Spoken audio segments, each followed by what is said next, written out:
Hello students, আমি Bablu. Welcome to my YouTube channel WB study point. আজ আমরা আলোচনা করব তোমাদের সপ্তম শ্রেণীর গণিত প্রভা বইয়ের যে কোষে দেখি 12.1 আছে, সেখানে যে সমস্ত অঙ্কগুলো দেওয়া ছিল সেই অঙ্কগুলোর আমরা আজ সমাধান করব। এর আগের ভিডিওয় আমি তোমাদের কোষে দেখি 11 সমস্ত অঙ্ক করিয়েছি। তোমরা যদি ভিডিওটি দেখে না থাকো, ডেসক্রিপশন বক্সে তার লিঙ্ক দেওয়া থাকবে, সেখান থেকে গিয়ে দেখে নেবে।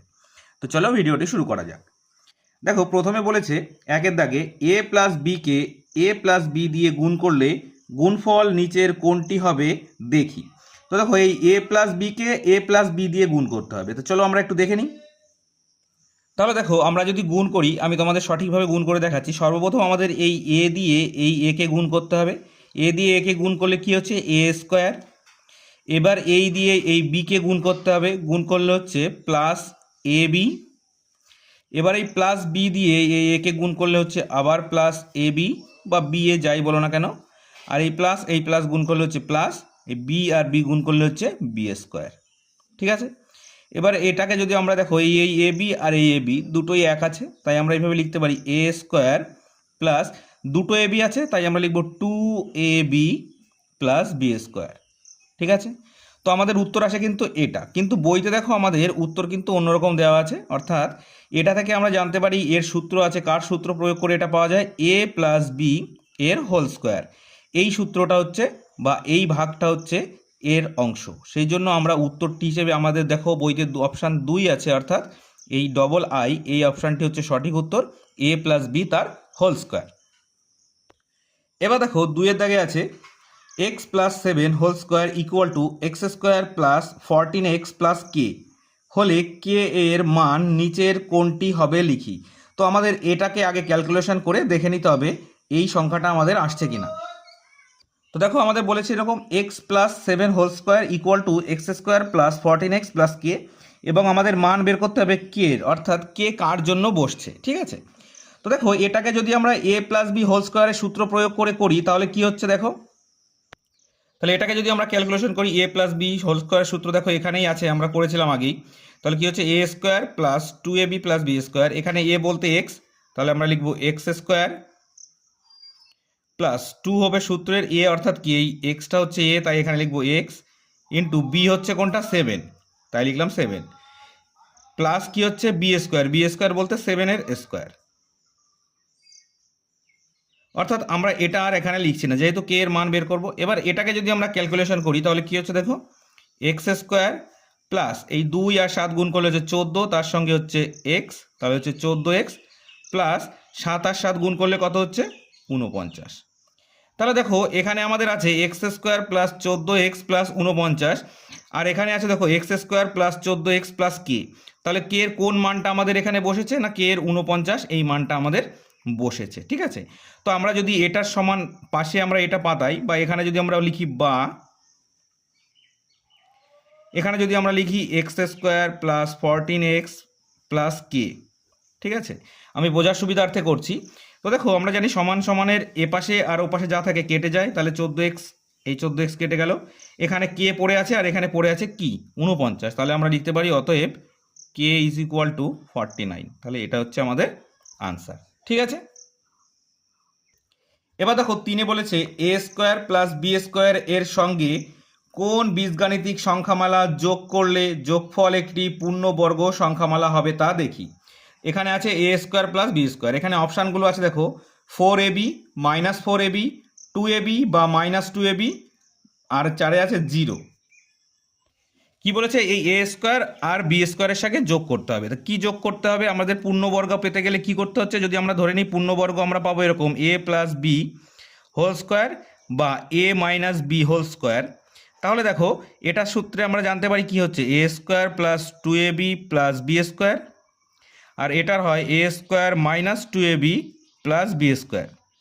তাহলে আমাদের দেখো এ স্কোয়ার আর বি স্কোয়ার আছে, এখানে এ স্কোয়ার আছে, বি স্কোয়ার আছে, এখানেও এ স্কোয়ার আছে, বি স্কোয়ার আছে। তাহলে এখান থেকে আমরা পেতে পারি প্লাস 2ab, আর এখান থেকে পেতে পারি আমরা কি? Minus 2ab। তাহলে উত্তরটি হবে অতএব 2ab স্ল্যাশ মাইনাস 2ab যোগ করতে হবে। এগুলো কিন্তু আমাদের দেখে দেখেই উত্তর হয়ে যাওয়ার কথা। এবার 4-এ আছে দেখো, a plus b whole square equal to a square plus 6a+9 হলে বি এর ধনাত্মক মান নিচের কোনটি হবে লিখি। অর্থাৎ এখানে আমাদের এটাকে ক্যালকুলেশন করার পরে এটা এসেছে, কিন্তু এখানে বিটাকে একটা সংখ্যা ধরতে হবে, সেই সংখ্যাটা কত হবে সেটা আমাদের দেখতে হবে। তো সুতরাং আমরা এটাকে আগে ক্যালকুলেশন করে নেব। তাহলে দেখো এটাকে যদি আমরা ভাঙাই তাহলে কি হচ্ছে এ এর হোল স্কোয়ার, আর এটাকে যদি আমরা ভাঙাই তাহলে হচ্ছে +3 এর হোল স্কোয়ার। ঠিক আছে, এবার মাঝখানে আমরা পাতাবো সূত্রের 2 ইন্টু এ কোনটা, এটা এ, আর বি কোনটা আমরা ধরেছিলাম এখানে 3। তাহলে দেখো ক্যালকুলেশন করার পরে কি আসছে এ স্কোয়ার 3 2 6 এ আর 3, কিন্তু আমাদের বইতে দেওয়া ছিল কি এটার আগে দেওয়া ছিল এরকম সমান দিয়ে এ প্লাস বি এর হোল স্কোয়ার, এরকম দেওয়া ছিল। তাহলে দেখো এখানে বি হিসাবে আমরা কি ধরেছি 3, তাহলে এখানে আমরা বি এর মান কত ধরতে পারি, অতএব লিখব বি এর ধনাত্মক মান কত হচ্ছে না 3। বি এর ধনাত্মক মান কত বেরোলো 3। ঠিক আছে, এবার 5-এ আছে দেখো x² প্লাস 1/4x এর সঙ্গে নিচের কোনটি যোগ করলে যোগফল পূর্ণবর্গ সংখ্যামালা হবে তা লিখি। অপশান আছে 1/64, -1/64, 1/8 আর কোনোটিই নয়। তাহলে দেখো মোটামুটি আমাদের অঙ্কটা এরকম পাতানো আছে। তাহলে এই অঙ্কটাকে আমরা যদি ক্যালকুলেশন করি, দেখো আমাদের একটা সংখ্যা যোগ করতে বলা হয়েছে, যোগ করব কত সেটা আমরা পরে দেখছি। আগে যদি এটাকে ভাঙিয়ে নিই কি হচ্ছে এক্স এর হোল স্কোয়ার প্লাস সূত্র অনুযায়ী কি হচ্ছে 2 ইন্টু এখানে এক্স হলো, দেখো 2x হলো, কিন্তু আমাদের আনতে হবে কত 1/4। তাহলে এখানে এমন একটা সংখ্যা বসাতে হবে যে সংখ্যাটা বসালে কি হচ্ছে 1/4 হবে। অর্থাৎ এখানে যদি আমরা 1/8 বসাই, দেখো এই 2 দিয়ে যদি 8কে কাটি তাহলে কত হচ্ছে, দেখো এটাকে যদি আমরা কেটে দিই 4 হচ্ছে, তাহলে দেখো 1/4x হলো। তাহলে যেহেতু এটাকে আমরা 1/8 বসিয়েছি, সুতরাং এখানে 1/8 এর হোল স্কোয়ার বসাতে হবে। এবার দেখো তোমাদের মনে প্রশ্ন আসতে পারে তাহলে তো স্যার 1/8 আনসার হলো, কিন্তু নয়, কিন্তু আমাদের বলেছে কি এখানে বসাতে, বলেছে এখানে বসাতে এমন একটা সংখ্যা যোগ করে যে সংখ্যাটা বসালে এটা একটা পূর্ণবর্গ হবে। তাহলে এখানে কত বসাতে হবে সংখ্যাটা, এই 1/8 এর বর্গমূল কত হচ্ছে, এই বর্গ কত হচ্ছে না 64, 1/64 সেই সংখ্যাটাই বসাতে হবে। তো আমরা যদি এটাকে ক্যালকুলেশন করি আমরা এইভাবে লিখতে পারি, দেখো এটাকে যদি আমরা এরকমভাবে লিখি তাহলে কি লিখতে পারি আমরা, এরকম x প্লাস 1/8 এর হোল স্কোয়ার আমরা এইভাবে যদি লিখি, তাহলে এটাকে ক্যালকুলেশন করার পরে কি আসছে x² plus 2 into x into 1/8 যেটা এসেছিলো প্লাস 1/8 এর হোল স্কোয়ার।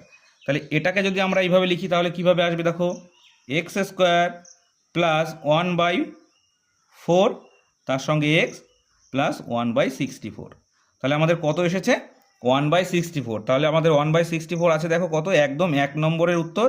তাহলে আমাদের আনসারটি হয়ে যাবে 1/64। এবার দেখো 6-এর দাগের 3টে আছে। একে আছে কে এর কোন মান বা মানগুলির জন্য k² প্লাস kc প্লাস 1/9 পূর্ণবর্গ হবে লিখি। অর্থাৎ এখানে কে এর একটা মান বসাতে হবে যে মানের সঙ্গে সম্পর্ক রেখে এটা একটা পূর্ণবর্গ হবে। তাহলে কি আমাদের অঙ্কটা এরকম আছে cx² প্লাস kc প্লাস 1/9। তো আমরা যদি এরকমভাবে ভাঙানোর চেষ্টা করি, এই c এর হোল স্কোয়ার এখানে প্লাস দেবো, মাঝখানে কিছু বসাচ্ছি না এখন, এটা পরে পাতাবো, 1/9 এর বর্গ করলে কত হচ্ছে 1/3 এর হোল স্কোয়ার। ক্লিয়ার হয়ে গেল এটা। এবার দেখো এটা যেহেতু a প্লাস বি হোল স্কোয়ারের সূত্র প্রয়োগ করছি আমরা, a² plus 2ab plus b², তাহলে দেখো এখানে a² আর b² পাতিয়ে নিয়েছি, a² আর b² এটাকে আমরা ধরেছি।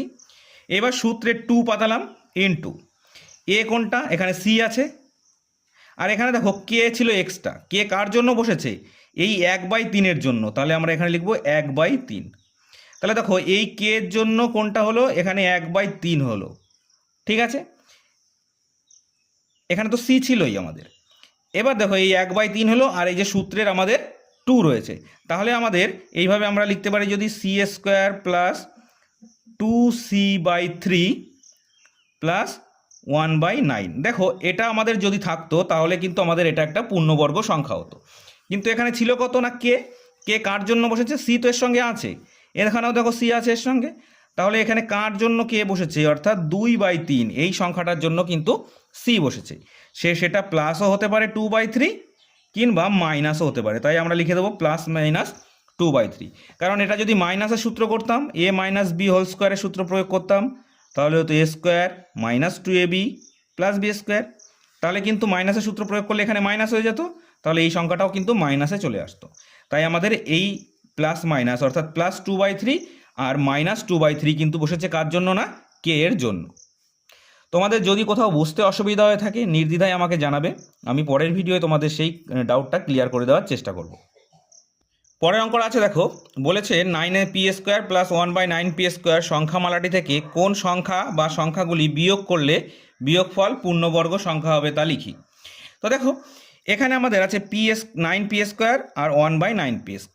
তো এটা কিন্তু পূর্ণবর্গ নয়, একে পূর্ণবর্গ হতে গেলে কি করতে হবে তাহলে দেখে নেব আমরা। এই p² মানে কি, আমরা লিখতে পারি 3p² প্লাস এখানে আমরা পরে লিখব সংখ্যাটি, এখানে আমরা এটাকে যদি a ধরি আর এটাকে যদি b ধরি তাহলে কি হচ্ছে 1/3p তার হোল স্কোয়ার। ঠিক আছে, এবার এখানে আমাদের কিছু সংখ্যা পাতাতে হবে।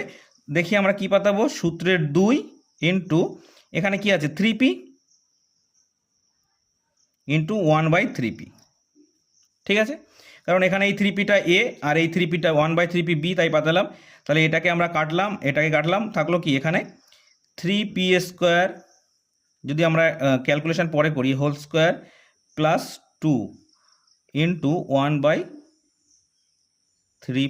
এখানে একটা প্লাস হবে 1/3p হোল স্কোয়ার। তাহলে দেখো পূর্ণবর্গ হতে গেলে কত বসাতে হতো, এখানে 2 বসাতে হচ্ছে না, তাহলে এখানে 2 বসাচ্ছি আমরা। কিন্তু এটা কিন্তু আমাদের বলেছে কোন সংখ্যাগুলি বিয়োগ করলে বিয়োগফল, দেখো এই 2 যদি আমরা বিয়োগ করি এর থেকে তবেও কিন্তু এটা পূর্ণবর্গ হবে। আর যদি আমরা এই প্লাস মাইনাস 2 বিয়োগ করছি তাহলে আমাদের উত্তর হচ্ছে কি এখানে প্লাস মাইনাস 2 বিয়োগ করতে হবে।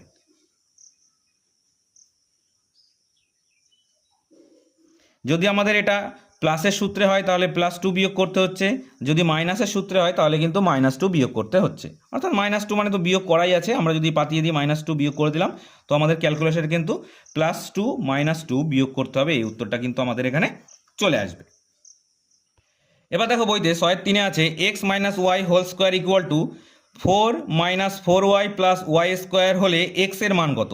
এখানে x দেওয়া আছে কিন্তু এখানে কোথাও x দেওয়া নেই। তাহলে আমরা আগের অঙ্ক এরকম একটা করেছিলাম, সেই অঙ্কে আমরা k এর মান বের করেছিলাম। তো এটাকে আমরা যদি ভাঙিয়ে নিই কি হচ্ছে দেখো x², তারপরে কি হচ্ছে প্লাস, সরি এটা মাইনাসের সূত্র -2xy প্লাস y এর স্কোয়ার হচ্ছে, এটা ভাঙালে কিন্তু এরকম আসে। ঠিক আছে, কিন্তু আমাদের এখানে x এর একটা মান বসাতে বলা হয়েছে, কিন্তু আমাদের এখানে x এর মান কিন্তু আমরা জানা নেই। তাহলে দেখো আমরা এবার এটাকে যদি এইভাবে লিখি, সমান দিয়ে যদি লিখি 2 এর হোল স্কোয়ার মাইনাস সূত্রের 2, এখানে আছে 2 আর এই y প্লাস y এর হোল স্কোয়ার, কেমন তাহলে এরকম আসলো। তাহলে এটাকে যদি আমাদের এরকমই ছিল তার থেকে যদি আমরা এই ক্যালকুলেশনে নিয়ে আসতে চাই তাহলে আমরা এই সংখ্যাটাকে আবার এরকম পাতিয়ে নেব, অর্থাৎ এই রাশিটাকে x - y এর হোল স্কোয়ার আর এটা হচ্ছে কি 2 - y এর হোল স্কোয়ার, এরকম আসছে। এবার দেখো স্কোয়ারে স্কোয়ারে যদি আমরা কেটে দিই আর এই y আর এই y যদি কেটে দিই তাহলে আমাদের পড়ে থাকছে কি x = 2, তাহলে আমরা লিখতে পারি বা x = 2, অর্থাৎ x এর মান কত হবে না 2 হবে। x এর মান যদি 2 হয় তাহলে কিন্তু আমরা এই x এর 2 এর মান থেকে কিন্তু এই সূত্রটা অর্থাৎ এই এখানে আসতে পারবো। x এর মান যদি 2 পাতায় কি হচ্ছে, তাহলে x মনে করো এখানে x নেই, তাহলে 2 এর হোল স্কোয়ার মানে 4, তারপরে সূত্রের 2 আর এই 2 যোগ গুণ করলে হচ্ছে 4y আর এই y², তাহলে x এর মান কত হচ্ছে আমাদের 2। এবার দেখো 6 দাগের শেষ অঙ্ক হচ্ছে 6 যে iv আছে c - 3 whole square equal to c² plus kc plus 9 হলে k এর মান কত হবে তা লিখি। একদম সেম অঙ্ক আমরা আগে একটা করিয়েছি, একদম সেই অঙ্কের মতন, সেই জন্য কিন্তু এই অঙ্কটা আমি আর করাচ্ছি না। তো আজকে আমরা এই পর্যন্ত আলোচনা করলাম, এর পরের দিন আমাদের 7, 8, 9, 10 যে অঙ্কগুলো আছে সেই অঙ্কগুলো নিয়ে আলোচনা করব। আর আজকের ভিডিওটি যদি ভালো লেগে থাকে অবশ্যই লাইক করবে এবং চ্যানেলটি সাবস্ক্রাইব করে নিয়ে বেল নোটিফিকেশান অল করে রাখবে পরবর্তী সমস্ত গুরুত্বপূর্ণ ভিডিওগুলোর নোটিফিকেশান পাওয়ার জন্য। তো চলো আজ এই পর্যন্তই, নেক্সট ভিডিও আবার দেখা হচ্ছে। Thank you for watching.